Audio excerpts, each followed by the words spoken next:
Bir anlıq kişinin arzuladığı şeylər haqqında sənə öyrədilən hər şeyi unut.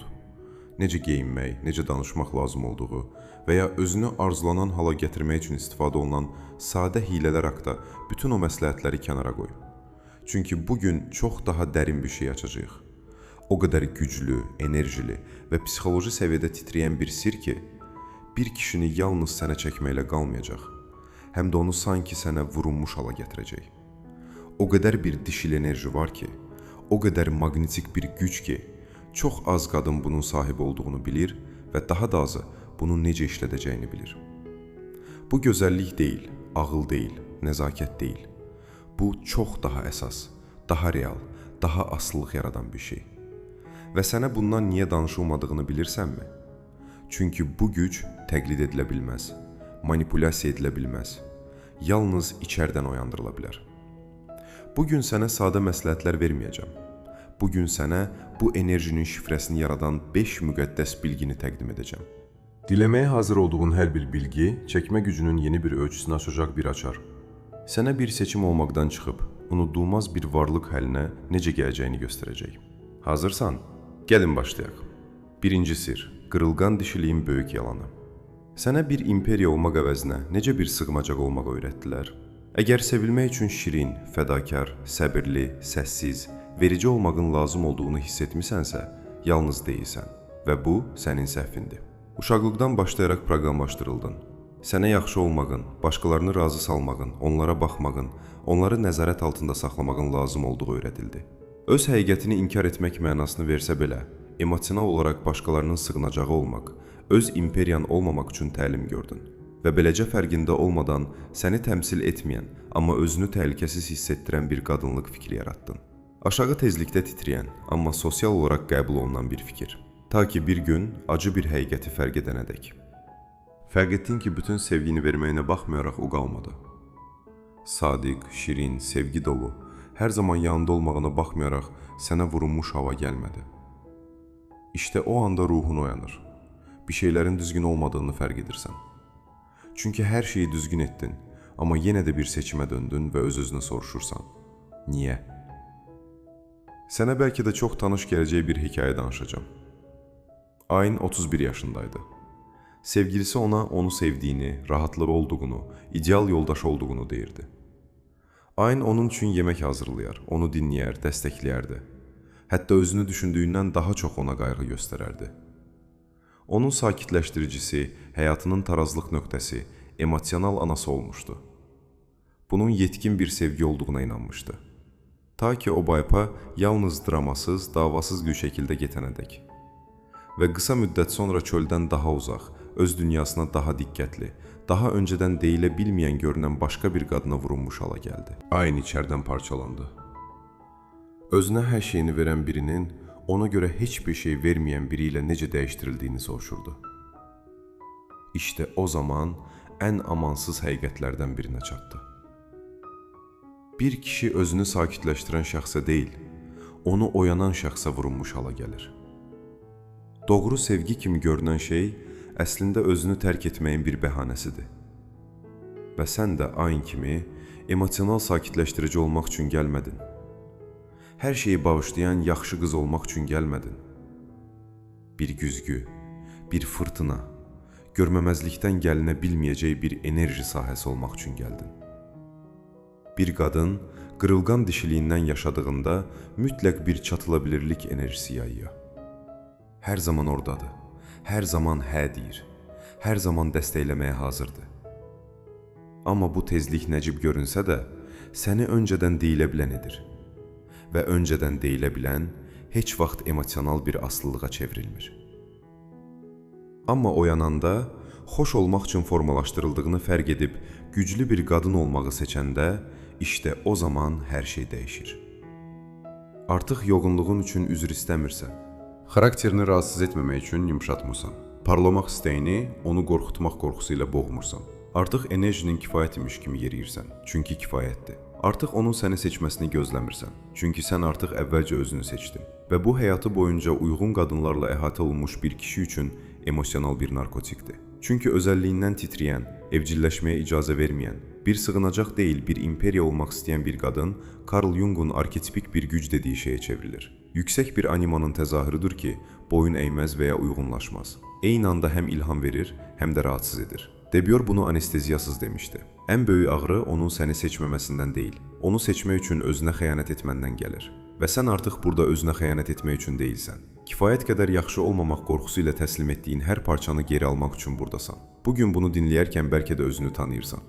Bəlkə də çox yaxşı, çox hazır, çox mükəmməl olduğun, amma yenə də işə yaramayan o münasibəti xatırlayırsan. Əla. Çünki bu anı bir yara deyil, bir işarədir. İşığının dəyərini bilməyən birinin emosional sığınacağı olmaqdan imtina etməyə hazır olduğunun bir işarəsidir. Tam vəhşi, hakim enerjini somutlaşdırmağa hazırsan. Bunun onu uzaqlaşdırmasından qorxmadan. Çünki əgər bundan uzaqlaşırsa, o sənə görə deyildi. Və o tullanmanı etdiyində, sevilmək üçün formalaşdırılmış versiya olmaqdan imtina edib, özünü artıq sevən bir qadına çevrildiyində, başqa bir güc müstəvisinə girirsən. Artıq sahə istəyən sən deyilsən, sahəni yaradan sənsən. Artıq çox olmaqdan qorxan sən deyilsən. Səni daşıya bilmirsə, sənə toxunmağa cəsarət edə bilməyəcəyinə qərar verən sənsən.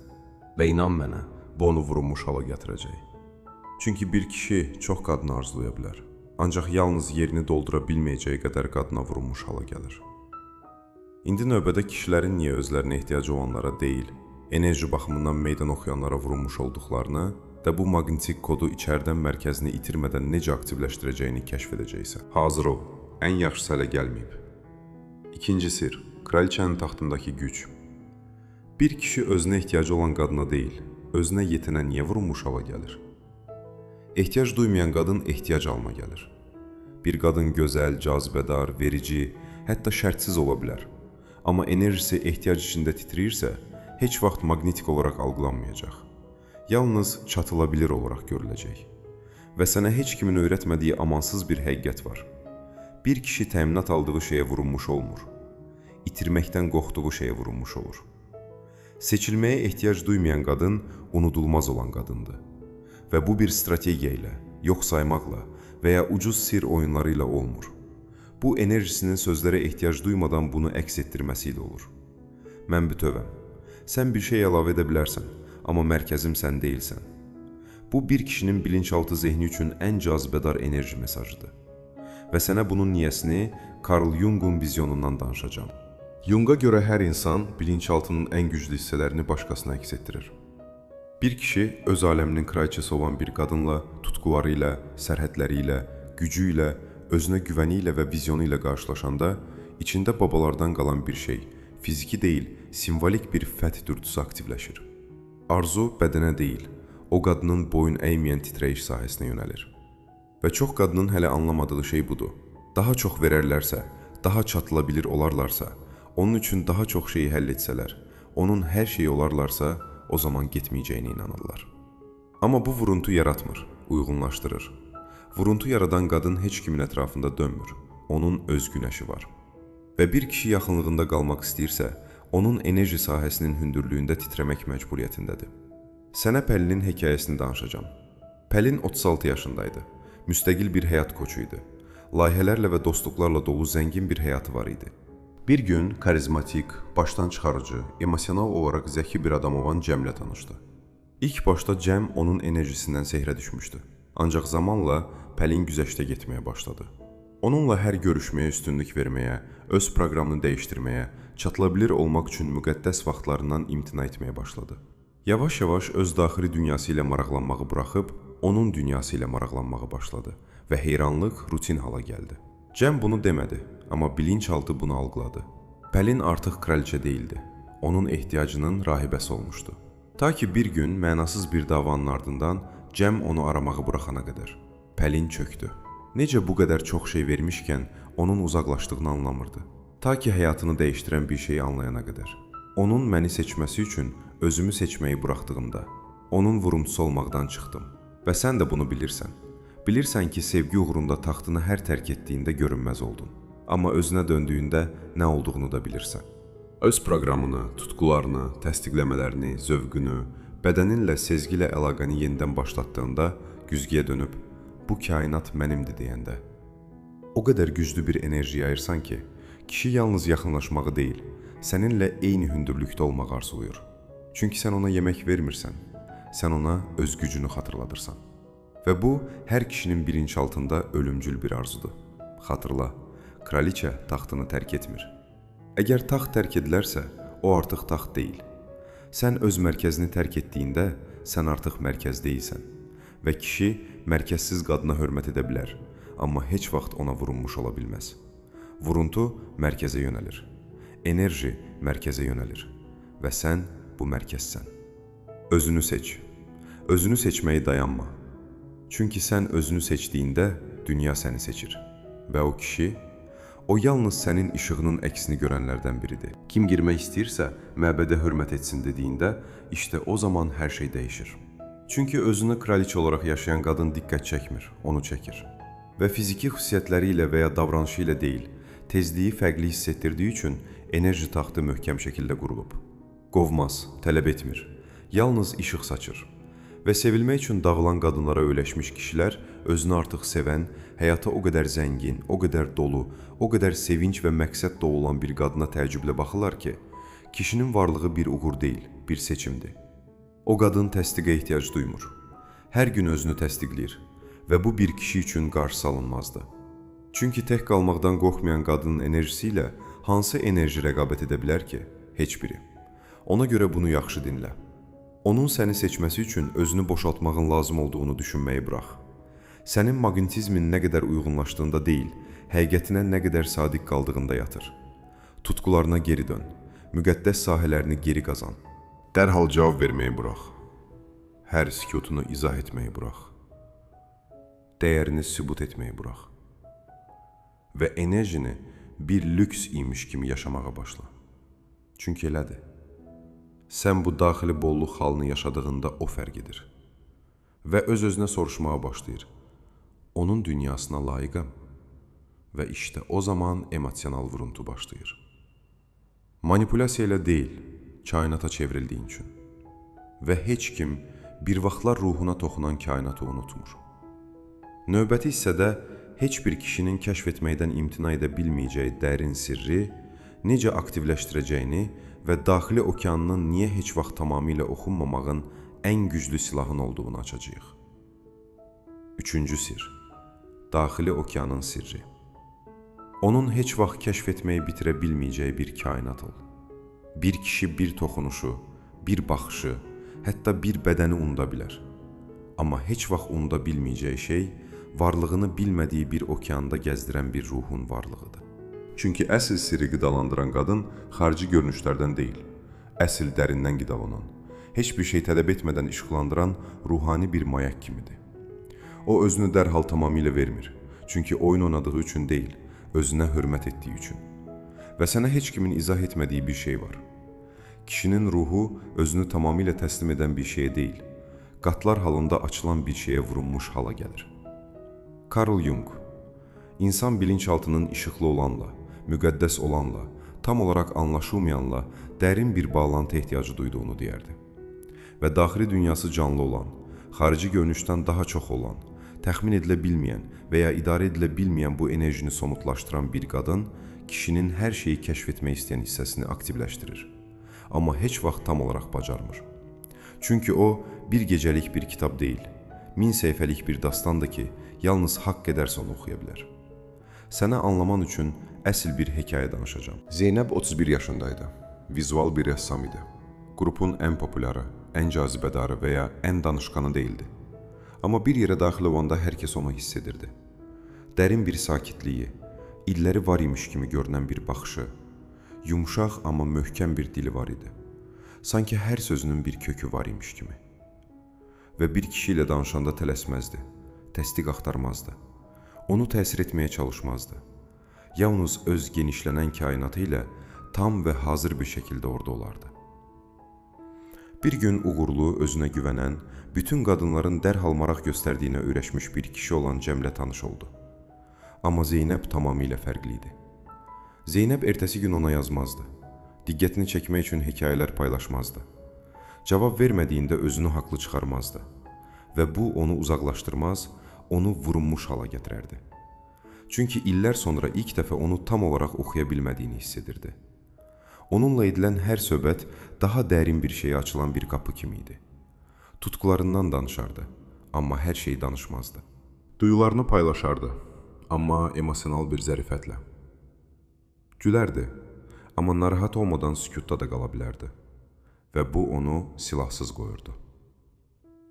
Başqaları üçün soyuqluq olan şey cəm üçün bir tapmacaya çevrilmişdi və tapmacalar göz ardı edilməz, həll olunmağa çalışılır. Zeynəb uzaq deyildi, maqnitik idi. Çünki enerjisi mənə bax deməz, bacara bilsən məni kəşf et deyərdi. Və beləcə o, yavaş-yavaş satın alına bilməyən, zorlana bilməyən, bir anda fəth edilə bilməyən emosional, psixoloji, titrəyişsəl bir kainata daxil oldu. İşte sir budur. Bir kişi hər şeyi danışmayan qadına vurulmuş olur. Çünki gülüşünün arxasında bir hekayə olduğunu, sakitliyinin arxasında qazanılmış döyüşlər olduğunu, varlığının arxasında bir məbəd olduğunu hiss edir. Və bu, bir şeylər gizlətməklə bağlı deyil. Öz dünyana, hər kəsin anlamadığı bir dildə, hər kəsin daxil ola bilmədiyi bir ruh güncünə sahib olmaqla bağlıdır. Belə bir qadın izah olunmaz, hiss olunur və əbədi yadda qalır. Buna görə əgər bugün bir kişinin səni seçməsi üçün göstərişlərlə, sübutlarla, mesajlarla, strategiyalarla daha çox xoşuna getməyə çalışırsansa, bununla başla. Özünü bir kainat et. Səni qidalandıran şeyləri oxu. Müqəddəs sükutunu inkişaf etdir. Heç kimin görməsini gözləmədən tək rəqs et. Heç vaxt göndərməyəcəyin məktublar yaz. Güzgüdəki əksinlə özünə danış. İllərdir ertələdiyin bir rəssamlıq kursuna yazıl. Tək səyahət et. Sükutda qal. Bugün səni görmək istəmirəm. Bugün özümdə olmaq istəyirəm deməyi öyrən. Və gözləmədiyin bir anda titrəyişin dəyişir. İnsanlar sənə fərqli baxmağa başlayır. Dostların işıqlanırsan deyir. Kişilər sənə fiziki xüsusiyyətlərindən deyil, auranından görə yaxınlaşır. Və keçmiş sevgilin, sənə bir vaxtlar sevgi qırıntıları belə verməyən o adam, nə etdim bilmirəm, amma səni düşünmədən edə bilmirəm deyərək yenidən ortaya çıxır. Bilirsənmi nə etdi? Özünü mərkəzə qoydu. Və bu hər hansı bir strategiyadan və ya başdan çıxarma oyunundan daha başdan çıxarıcı idi. Çünki bir kişi minlərlə gözəl, şirin və ya zəki qadın görə bilər. Amma yalnız öz kainatına sahib olan qadının yanında dayanmaq istəyər. Çünki o, ona yalnız bir qadın deyil, bir sir, bir sərhəd, bir çağırış təklif edir. Və kişilər sirrə, sərhədə və çağırışa vurulmuş olurlar.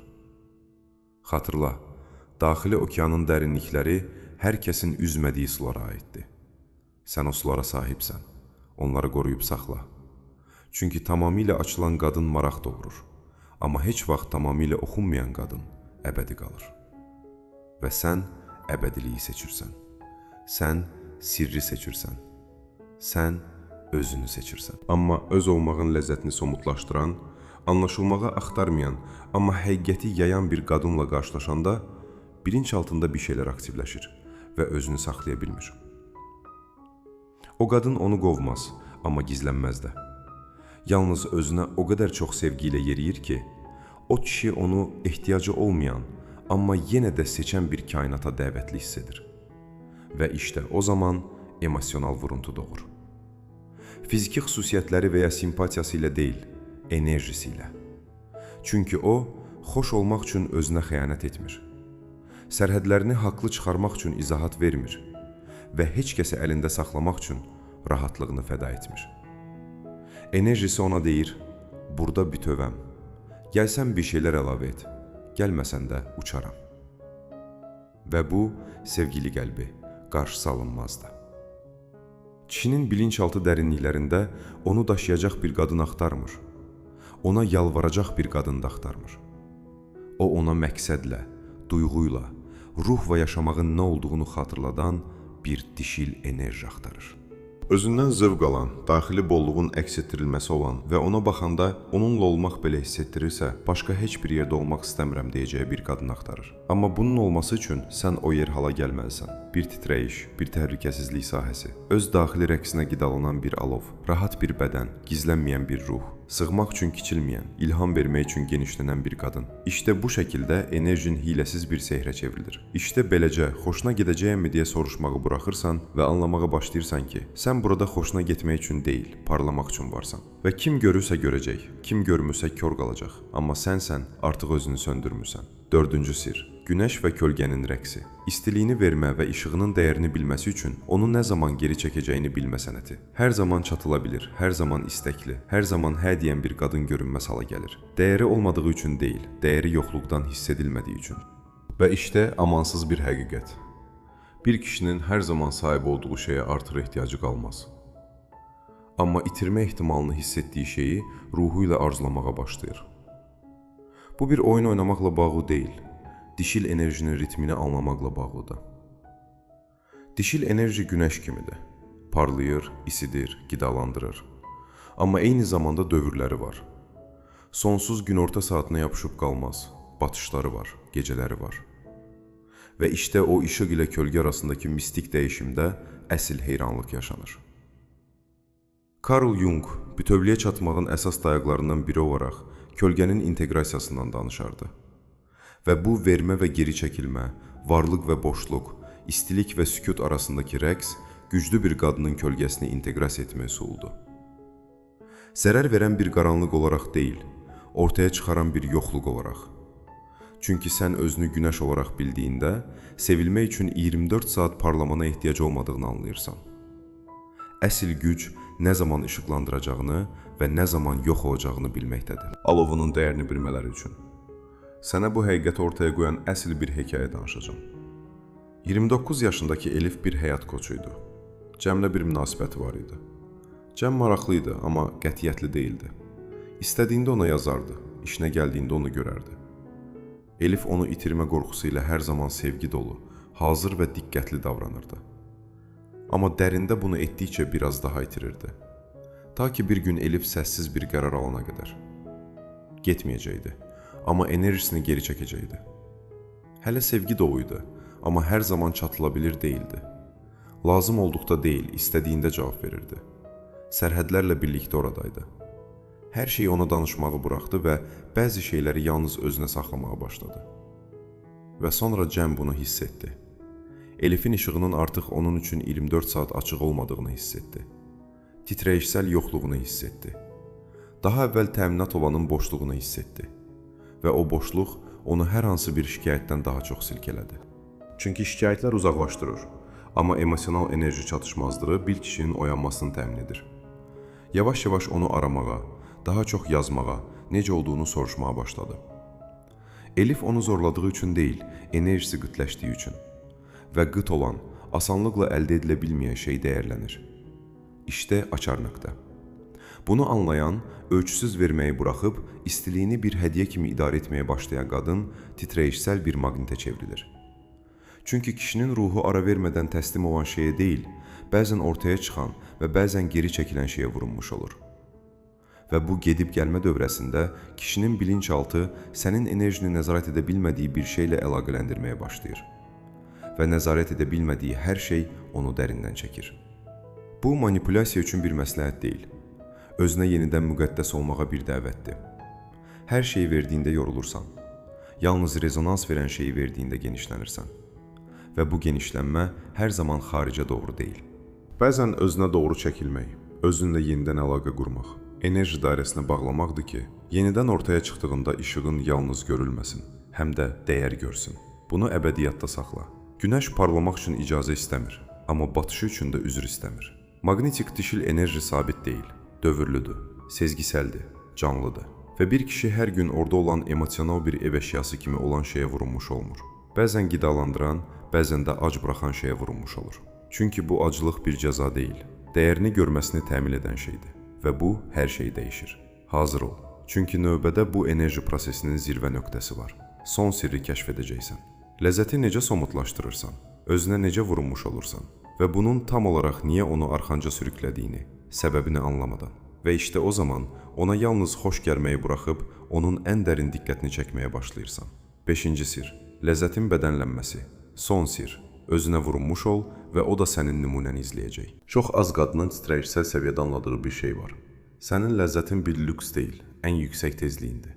Və ləzzətdən danışanda yalnız erotikadan deyil, yaşama sevincindən, içində bir təbəssümlə küçədə yerimə sənətindən, qəhvə hazırlayarkən öz-özünə gülməkdən, təsdiq axtarmayan bir enerji ilə hərəkət etməkdən danışıram. Çünki sən artıq özünü seçdin. Öz rahatlığı, gözəlliyi, mənəviyyatı, inkişafı məsələsində özünə vurulmuş olmuş bir qadın o qədər maqnetik bir titrəyişə sahibdir ki, diqqət çəkməyə çalışmasına ehtiyac qalmaz. Bunu istəmədən belə provokasiya edir. Carl Jung, bilinçli hala gətirilməyən şeyin tale kimi təzahür etdiyini deyərdi. Və əgər ləzzət almağı, parlamanı, günahkarlıq duymadan əylənmə hüququnu bilinçli hala gətirməsən, işıq olduğunu fərq etməyəsin deyə səni söndürən münasibətləri çəkməyə davam edəcəksən. Amma ləzzəti müqəddəs bir təcrübəyə çevirdiyində enerji sahən dəyişir. Çünki işdə böyük sir. Bir kişi özünü ümidsizcə arzulayan qadına vurulmuş olmur. Artıq dolu olan, öz həyatına aşiq olan və onu bir xilas olaraq deyil, bir uzantı olaraq görən qadına vurulmuş olur. Və bunun olması üçün yalnız bir şeyi təcrübə etməlisən. Özünə aslı olmaq. Öz inkişafına aslı, öz yaxşılığına aslı, özünə qayğı şəklinə aslı, yumşaq, amma mübahisəsiz gücünə aslı. Sənə Aslının hekayəsini danışacağım. Aslı 36 yaşındaydı. Özünə güvəninin dağıldığı bir münasibətdən sonra bir şeyə and içdi. Bir daha heç vaxt sevgi dilənməyəcəm. Əvvəlcə mən özümə verəcəm. Və bunu ciddiyə aldı. Bədəninə bir məbəd kimi baxmağa başladı. Estetika üçün deyil, hörmətdən dolayı. Başqalarına təsir etmək üçün deyil, özü üçün geyinməyi öyrəndi. Evində tək rəqs etməyə, heç vaxt göndərməyəcəyi məktublar yazmağa, güzgüdəki əkslə danışmağa başladı. İllərdir ertələdiyi bir rəssamlıq kursuna yazıldı. Tək səyahət etdi, sükutda qaldı. Bugün səni görmək istəmirəm, bugün özümlə olmaq istəyirəm deməyi öyrəndi. Və gözləmədiyi bir anda titrəyişi dəyişdi. İnsanlar ona fərqli baxmağa başladı. Dostları işıqlanırsan deyirdi. Kişilər ona fizikası üçün deyil, aurası üçün yaxınlaşırdı. Və ona daha əvvəl maraq qırıntıları belə verməyən keçmiş sevgilisi yenidən ortaya çıxıb.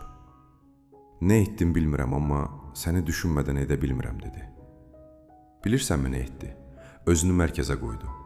Və bu hər hansı bir strategiyadan və ya başdan çıxarma oyunundan daha başdan çıxarıcı idi. Çünki bir kişi minlərlə gözəl, şirin və ya zəki qadın görə bilər. Amma öz olmağın ləzzətini somutlaşdıran, anlaşılmağı axtarmayan, amma həqiqəti yayan qadınla qarşılaşanda bilinç altında bir şeylər aktivləşir və özünü saxlaya bilmir. O qadın onu qovmaz, amma gizlənməz də. Yalnız özünə o qədər çox sevgi ilə yeriyir ki, o kişi onu ehtiyacı olmayan, amma yenə də seçən bir kainata dəvətli hiss edir. Və işte o zaman emosional vuruntu doğur. Fiziki xüsusiyyətləri və ya simpatiyası ilə deyil, enerjisi ilə. Çünki o, xoş olmaq üçün özünə xəyanət etmir. Sərhədlərini haqlı çıxarmaq üçün izahat vermir və heç kəs əlində saxlamaq üçün rahatlığını fəda etmir. Enerji sona deyir, burada bütəbəm. Gəlsən bir şeylər əlavə et, gəlməsən də uçaram. Və bu, sevgili qəlbi qarşı alınmazdı. Kişinin bilinçaltı dərinliklərində onu daşıyacaq qadın axtarmır. Ona yalvaracaq qadın da axtarmır. O ona məqsədlə, duyğu ilə, ruhla yaşamağın nə olduğunu xatırladan bir dişil enerji axtarır. Özündən zövq alan, daxili bolluğun əks etdirilməsi olan və ona baxanda onunla olmaq belə hiss etdirirsə, başqa heç bir yerdə olmaq istəmirəm deyəcəyi bir qadın axtarır. Amma bunun olması üçün sən o yer hala gəlməlisən. Bir titrəyiş, bir təhlükəsizlik sahəsi, öz daxili rəqsinə qidalanan bir alov, rahat bir bədən, gizlənməyən bir ruh, sığmaq üçün kiçilməyən, ilham vermək üçün genişlənən bir qadın. İşte bu şəkildə enerjin hiləsiz bir sehrə çevrilir. İşte beləcə xoşuna gedəcəyəmmi deyə soruşmağı buraxırsan və anlamağa başlayırsan ki, sən burada xoşuna getmək üçün deyil, parlamaq üçün varsan. Və kim görürsə görəcək, kim görmürsə kör qalacaq. Amma sənsən, artıq özünü söndürmürsən. İndi bunu bilirsən. Artıq geri dönüş yoxdur. Çünki bir qadın xoş olmaq üçün qovmağa, razı salmağa və ya özünü formalaşdırmağa ehtiyacı olmadığını, bunun əvəzinə öz özəlliyindən, ləzzətindən və enerjisindən hökmət etməsi lazım olduğunu kəşf etdiyində, titrəyiş sahəsində əbədi bir şeylər dəyişir. Artıq təhlükəsiz bir seçim olmaqla kifayətlənmir. Qəbul olunmaq üçün işığını təslim etmir. Parlamaq üçün icazə istəmir. Və xeyr, bu küstahlıq deyil, fərqindirlikdir. Bu ehtiyacından deyil, daxili sehrindən doğan, onun hiss edib də nəzarət edə bilmədiyi ən dərin emosional və zehni vuruntunu oyanan enerji növüdür. Və bu enerji, qadın, artıq sənin içindədir. Onu ixtira etməyə ehtiyac yoxdur, yalnız xatırlamağın kifayətdir. Onda bugün bu oyanışı sözlərin ilə möhürləməni istəyirəm. Şərhlərə ucu səslə yaz. Bugün o məni seçməsə də, özümü seçəcək qədər qadın olmağa qərar verirəm. Bu bəyanat həqiqətən onu sənə dəli edəcək. Əgər bu mesaj ruhunda əks səsləndirdisə, növbəti addım atmağın vaxtı gəlib. Hər yeni video ilə titrəyişini yüksəltməyə davam etmək üçün indi abunə ol. Daha çox ruhun bugün səni azad edən şey eşidə bilməsi üçün bu məzmuna bir bəyənmə qoy. Bu videonu sağalmaq üçün buraxması lazım olduğunu bildiyin biri ilə paylaş. Və əlbəttə ki, bu mesajın enerjində möhürlənməsi üçün bəyanatını şərhlərə yaz. Özünə yaxşı bax.